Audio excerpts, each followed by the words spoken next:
The Jackson 5 wanted freedom. Motown wanted obedience. Behind the hits, there was a storm brewing. This is how Michael and his brothers began to rebel against Joseph and Motown's tight control and demand something no one wanted to give them. Freedom, artistic freedom, life freedom. Motown and Joseph made the Jackson 5 superstars, but the spotlight came with strings. The boys were ready to cut them. Yeah, they were Motown's golden children, perfect, polished, profitable. But behind the scenes, the Jackson 5 wanted more freedom, more creativity, more say over their lives. The Jackson 5 started to rebel. This is how each one of them decided to take that freedom in their own way. So, if you're ready to take this journey with me, get it together. This is one story you won't want to miss. Hit that like button. Push the red button. Subscribe to this channel for more of the Thriller Effect. This is the story of a child who transformed a family that transformed a generation, and how fame transformed Michael Jackson. This is the Thriller Effect. 1972, the Jackson 5 are at the top of the world. Young, famous, unstoppable. But behind the smiles, behind the matching jumpsuits, and the sold-out tours, there was pressure. Pressure from their father, pressure from Motown.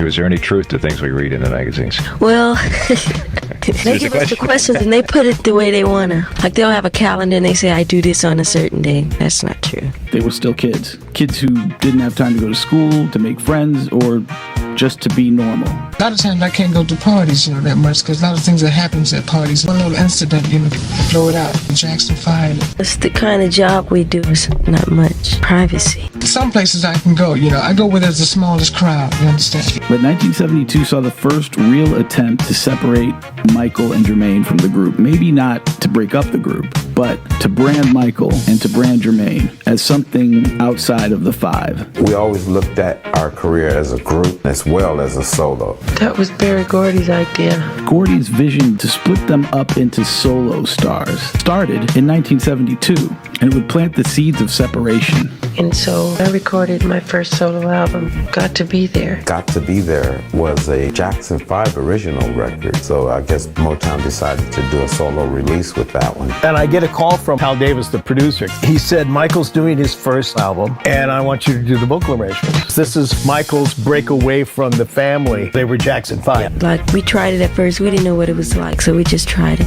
His voice was already on it. The basic tracks were down, his lead was down, and I don't think they changed it. At Motown, and I'll never forget that little apple box I stood on because I couldn't reach the microphone. My name was written on it.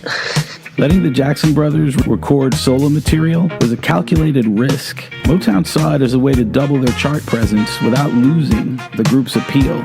The group would continue to record together. More hits from Motown as long as Gordy kept creative control, because Berry Gordy was losing control of his biggest artists. Marvin Gaye broke the Motown machine. Stevie Wonder gained unprecedented creative control over his music, but it would fuel a run of Stevie Wonder masterpieces. The Jackson 5 face a brand new battle. The brothers are a little nervous. They were hoping that they could be the background group. He said, I know that you would normally use your singers. What matters is keeping them happy. I said, okay, fine. Did the vocal arrangement. It's going to be for the boys. Michael and Jermaine and Jackie were in recording sessions under the guidance of Phonce Mizell, Freddie Perrin, Larry Mizell, and Hal Davis. Michael, he was going to sing in the group too, so he became my soprano. Hal Davis, the producer, said, hey, Tommy Baylor's doing your arrangements today. We loved working with Hal Davis. He was funny. We would joke a lot in the studio, and he was so serious. So I walked into Motown. I saw the brothers. The brothers are in the lounge, and I knew them off the records. When the boys came in,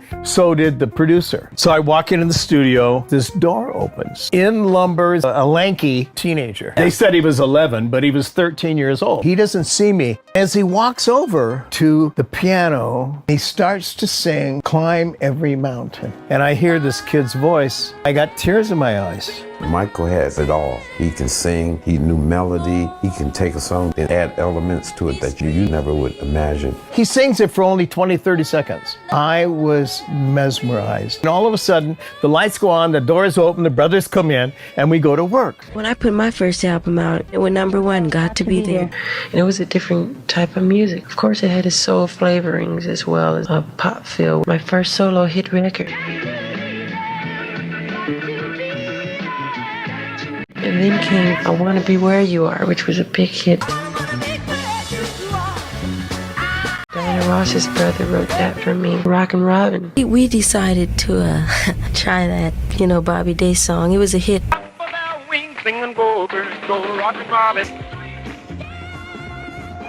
think he released that before I was born. Which was an old song.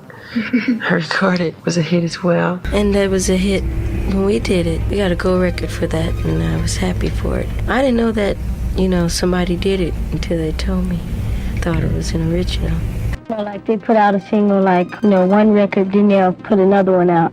Jermaine did a solo album. But Jermaine did his own album. I had a lot of fun doing it. I Only Have Eyes for You. We made it, funkier and... They released a song from Jermaine's, and it was a hit also. These solo ventures were carefully orchestrated, and just 6 months after Michael's debut, That's How Love Goes was released. That's How Love Goes. That's How Love Goes. That's your latest single. Right. Jermaine dropped in the summer of 1972. The album got to number 27 on the pop charts. Not bad for a solo effort, his first solo effort, but considering that Jermaine was juggling two careers as a soloist and as the touring bassist of the Jackson 5, the project was successful. Daddy's Home reached number 9 on the Hot 100. It was played all over radio. That project proved that Motown could successfully market Michael, Jermaine, and the Jackson 5. Michael started to find his creative voice while we were recording, looking through the windows. The producer wanted me to pronounce words a certain way. I told him, you pronounce the words so precisely, it takes away from the feeling of the song, and we got into a little thing with that. I had to put up a couple of little fusses, but just a little. That day, he started getting confident enough to trust his creative instincts. It became a major thing. Barry Gordy came down to the studio, and we kind of got out of hand a little bit. We finally solved it, and I was right. But it was over, and I won. It was a good learning point. I knew what he wanted, but what he wanted, it took away so much. His interpretation was kept on the final cut. Well, I always did want it to be free all the time. Nobody would never listen. Now they see I know what sounds good. I didn't get a chance to do my own thing, and it's the first time ever. Because I got to sing free the way I wanted to sing. I wasn't told what to do. And it came out fabulous. Everybody likes it. At the same time, Gordy was dealing with his artist's growing ambitions. Marvin Gaye was demanding artistic freedom and getting it after what's going on. Stevie Wonder was writing his own songs and redefining R&B and pop. Even Michael, as young as he was starting to notice the creative limits that Motown had placed all around the Jackson 5. They weren't allowed to write, and Joseph was noticing it too. And Michael idolized Stevie and Marvin. Michael wanted the Jackson 5 to compose songs and play instruments on their records, but Motown refused to allow this. The company line was clear. The Jackson 5's music would be chosen by Motown writers and producers, period. Joe Jackson was taking note. Gordy was executive producer on all the albums, all three, and he was ensuring that material and production still fit the Motown formula. In Motown's eyes, Michael and Jermaine's solo efforts were just an extension of the Jackson 5 brand, not a sign of the group breaking up. After that album, Jackie did a solo album. In fact, I recorded a record, which will be out this summer. It's completely different from the Jackson 5 records and the songs that I love to sing. And Jackie recorded it, and it's been delayed because of our albums and different singles coming out. There's 6 boys in that house. We were rough. It's a lot. Like any family, you have all the different elements, and everybody's different. That's what makes it a family. We have to have a few rules, and they must be followed to the fullest extent. He was a big driving force behind us. He kept us practicing all the time, About 4 or 5 hours. I guess he saw it in us. At the time, my dad wanted me to be in the band. Motown thought to add a 6th brother. So we're going to see Jackson 6. It's just confused. So I said, okay, I got to figure out how to get my way into this. He saw me as his golden child or whatever it was. By me being strict, and it made him a superstar. Look, it just didn't happen on its own. He was very strict, very hard, very stern. If you did something wrong, you got a whipping. Time for rehearsals. Hey, let's go! Joe didn't whip him all the time. He was strict, though. This playing up that he was a child abuser, that's not true. Some may call it a strict disciplinarian or whatever, but that's the way it was back then. and just a look would scare you. And when the other kids would get in trouble, he would get on me. And Jackie, just big brother, telling us what to do. No, you can't do that. It's time to rehearse. And he used to get after Michael and I. This is serious, guys. I thought it was kind of the hardest on me because I was the oldest one. Jackie walking around biting his nails damn near ate up his fingers because he was so nervous. If I'm not mistaken, you were in an automobile accident, is that right? I just left the house right at the corner to get some gum, and I had the gum between my legs, and I was reaching down and I just ran into a parked car. Even after we made it with the Jackson 5 and came out the car, we still had chores. One of the rules that was made by the family and I to make each boy do his own chores around the house. We had to wash the dishes. I think Michael and I week to do the dishes. And Jackie had a week. Because that's the only time you can hold a group together by a rule. And when they went away on tour, it just left Randy and Janet and LaToya and myself, and it felt very empty. My brothers be touring, do whatever. So I would come home from school, do my homework. In our house in L.A., we had a recording studio that had drums, guitars, piano. I started just playing everything I could. So I met the whole family when they were playing in Europe. Yeah, and they wanted me to teach Randy how to play percussion. So I went to the house. They wanted me to come and teach him how to play.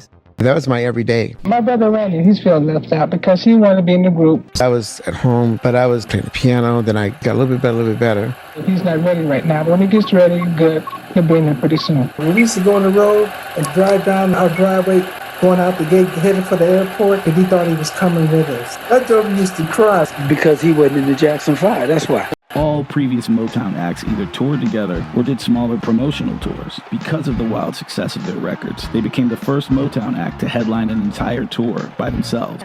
The Jackson 5 tours were a machine, and it required a visible security presence. I have 19 people traveling with us. Sometimes even more than that. Backstage was a free-for-all. Manager, my father's a manager, then we had the road manager, security, Teacher. the tutor, The stage, stage hand. A lot of the young brothers and sisters don't realize that, but it's sort of dangerous messing with the Jackson 5 in more ways than one. You know, it was scary as well. We used to go on to shows and we'll barely get through the first number. Couldn't finish the show because of the girls and the excitement. We would have to leave arenas in a panel truck with a decoy limousine so that the fans would follow the limo and not the panel truck. They never caught us in New York. Last time they almost got us. Last year couldn't get us this time either. Last year was somebody on the back of the hood of the car, and the driver was driving down the street and he fell off in the middle of the street and other cars was coming. Sorting through all of that was quite a challenge. Michael had a scarf around his neck, and they got hold to him on his kids were pulling it the other direction, and the others were pulling it the other direction. And we had to walk right through them, and I had on this scarf. One girl grabbed me one way, and I was choking. I lost my shoe, and they were pulling us. And Tito was on top of the Rolls-Royce limousine. They totaled the Rolls-Royce limousine when he broke the headlights and everything. they dented the Rolls Royce up, and Tito got lost outside the car, and it was really trouble. And after the show, my father would direct us right to the bed and say, "Don't you boys leave this room." And he would put security on each end of the hall. And while they're out on the road, most kids like to run around and slip off. Jermaine was something else during those days. He looking for the finest thing he can find, slipping them in and stuff. He was pretending to be asleep in another bed while one of his brothers was picking up some groupie and having sex. Jermaine was crazy. He was different than the other brothers. There were so many girls coming at me back then. My teenage self couldn't resist. Sneaking a girl past Bill Bray and Joseph became a skill. 2 hamburgers, 1 milk, 1 iced tea, and pie. At midnight, the security would come around to each room, check everywhere, under the bed, in the closets, in the bathroom, behind the curtains. Okay, you clear. Jermaine was telling Michael, "A girl's coming over. You hide under the bed. Don't come out either." I was running wild, kissing and touching. And from under the bed, she said, "Jermaine, I feel a third hand." Michael, I jumped up and Michael scrambled for the door, laughing. I could have killed him. Come back here! Rose petals! Jermaine was trying to hit on Berry Gordy's daughter at the time. I was seeing Hazel Gordy. We sent each other endless love letters while I was touring. It still wasn't serious. I was free to get experienced on the road. It's exciting to know that other people, love Jermaine's work. Being in front of the camera all the time, you're always exploited. When I see Jermaine on stage, I want everything to be perfect for him. It's very hard to get a couple of minutes, but when you're an entertainer, you accept that. And the things that we can do together, we do together. I was in love with Michael Jackson. Here I am, little Maureen McCormick, driving up to the Jackson 5 house. Like, we don't go much out of the gate because everything is here, you know. Like when we lived in another house, we used to go to the park and play basketball, or we have it here. Everything is just here. I had a chocolate brown 220 diesel Mercedes, and I would pick up Michael. His parents, they were always kind of there. They were very, very strict. They ran a really, really tight ship. We've always had the right upbringing from our mother and father. The way we were raised from my mother, she was always there with the Bible, teaching us. We'd go to service like 4 times a week. I always kind of felt like I was being watched, like I wasn't good enough to be hanging with Michael. Joseph's rules didn't allow girls. Girls will distract you. You lose fans. They'll stop screaming for you. Girlfriends were banned. A first date can lead to a second date. I was like 16 because I could drive. Wow. I was the older woman. And then maybe even going steady. We dated when I was 16, when I was driving. And that might lead to marriage. We would go out. He was 14. We went ice skating together at the Topanga Plaza, going around the rink and holding hands with him. We kissed. I was absolutely in love. I was in love. I thought I was going to maybe be Mrs. Michael Jackson. I definitely could have been. Everyone wants to get married at some time or another. When I got out of high school, I got married a week later. I was 18. The Motown staff felt that I would lose fans. Motown promoted us as boys without girlfriends, looking for love. You're gonna forget about me. I'm crazy about you, Didi. And when you're in love, you're in love, and no one can say no. Tito! I don't want girls hanging around rehearsals. We dated for 4 years during high school. She went to Fairfax High with me. The first time she kissed me, it was my birthday. This young lady wanted to tie the knot. This little lady's just running this dude. His nose is open. You can drive a semi-truck up it. No one wanted me to be married. Because my father felt that, he was losing us. But I felt the boys should have waited. I can understand that, but at that time, life wasn't just Motown and the Jackson 5. Jackie, he was still living at home saying, can I go out tonight? I used to go to his room and say, Jackie, how can you do this? He said, well, until I find somebody that you don't want to be with, I guess I'll be here. One of you guys supposed to be going with Red Fox's daughter? Jackie. Yeah. Yeah, is that her name, Debbie? Yeah. Do you have any problems with Mr. Fox? I raised her from 5 years old, haven't seen her and haven't heard from her. That's what hurts mostly, We're in the divorce courts now. No, because she's old enough. She has her own place. Whatever my brothers do with their personal life is their life. Whatever I do with mine is mine. We get a chance to date, but work comes first. You don't get to do things that other children get to do. Simple things that they take for granted. He lost the ability to be a kid before his 12th birthday. Well, no, I think the stage might have done that to him because wherever he go, everybody's coming out to see Michael Jackson. Michael has always been idolized more because he was a little cute thing that was doing his thing. On stage for me was home, but once I got off stage, I was like very sad. Lonely, sad, having to face with popularity and all of that. So my brothers were my friends. We just hung together. We stayed in the recording studio. We lived in the studio. There was almost every day. Weekends were longer. And I remember going to the recording studio. There was a park across the street, children playing, and it made me sad that I would have to go and work instead. With all the friction, fallout, and first loves that came with growing up under the spotlight, they challenged their father, questioned their label, and started asking the one question that changed everything. What if we did it our way? No, this wasn't the year that the Jackson 5 broke away completely. That's still to come. But it was when they cracked the mold. And once it's cracked, there's no going back. And now they're heading to Europe. And their main rivals are heading there too. Well, I'll start from the front. We were on our way to London on the airplane, and the captain, he got the notice from the terminal in London, told us that there were like thousands of fans in the terminal building. By the time they took off for Europe, the Jackson 5 were no longer just Motown's miracle kids. They were young men carving out their own paths with careers, concerns, wives. Because teenage rebellion is tough. Teenage rebellion when your father is Joseph Jackson and your boss is Berry Gordy, that's a whole other thing. So let me know, what moment surprised you the most? And we've got more chapters coming. So if you liked this video, hit that like button and get ready for the next video, because you've got to be there.